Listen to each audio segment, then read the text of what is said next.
Cette leçon abordera les sujets suivants: vérification de l'efficacité d'un système de climatisation, rôle de la station de charge.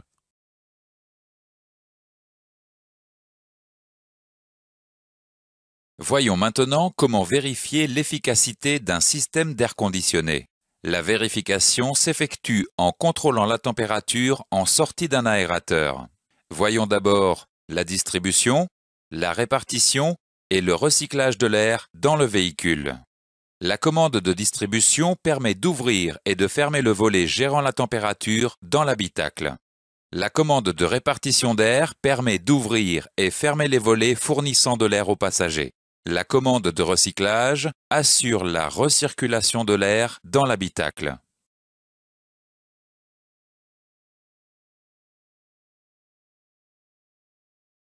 Lorsqu'un manque d'efficacité de l'air conditionné est diagnostiqué, il faut vérifier l'état du filtre présent dans l'habitacle.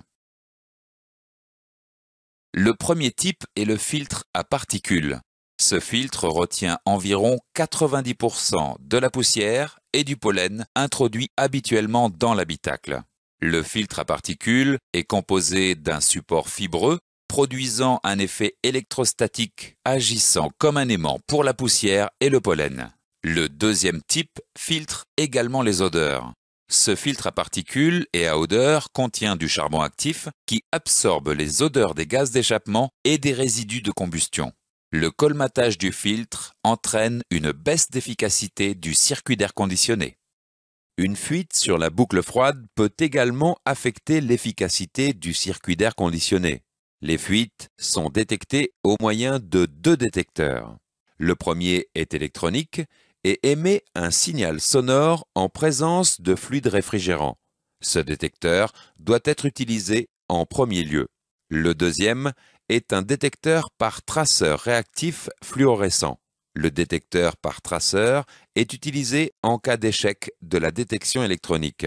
Dans tous les cas, pour faire le diagnostic d'un circuit d'air conditionné, vous devez vous conformer aux procédures de la documentation technique. Dans ce chapitre, nous avons vu les points suivants: les commandes de répartition, distribution et recyclage assurent l'ouverture et la fermeture des volets gérant le passage de l'air dans le véhicule. Le colmatage du filtre entraîne une baisse d'efficacité du circuit d'air conditionné. La détection de fuite s'effectue en premier lieu au moyen d'un détecteur électronique, puis au moyen d'un détecteur par traceur. Voyons maintenant le rôle et l'utilisation de la station de charge.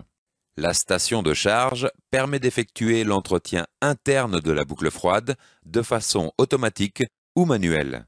La station de charge est utilisée soit pour la maintenance préventive, soit avant l'ouverture du circuit.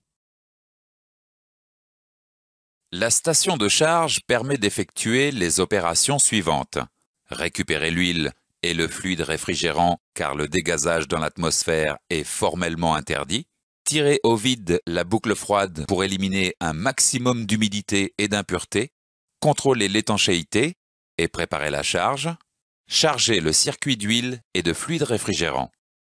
Vous devez vous reporter à la documentation de la station de charge et à la documentation technique avant toute intervention. Le branchement de la station de charge varie selon le nombre de valves de remplissage.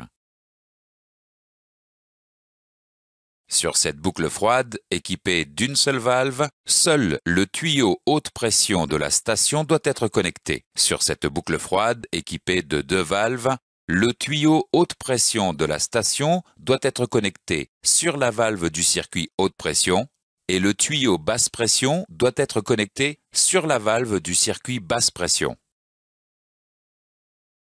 Enfin, vous devez impérativement suivre les consignes de sécurité suivantes lors d'une intervention sur le circuit d'air conditionné. Porter des gants de protection, porter des lunettes de protection, être dans un local aéré, ne pas souder ou chauffer à plus de 100 degrés Celsius, ne pas fumer, ne pas laisser le circuit à l'air libre sous peine de devoir remplacer le réservoir déshydratant. Vous devez vous reporter à la documentation technique avant toute intervention.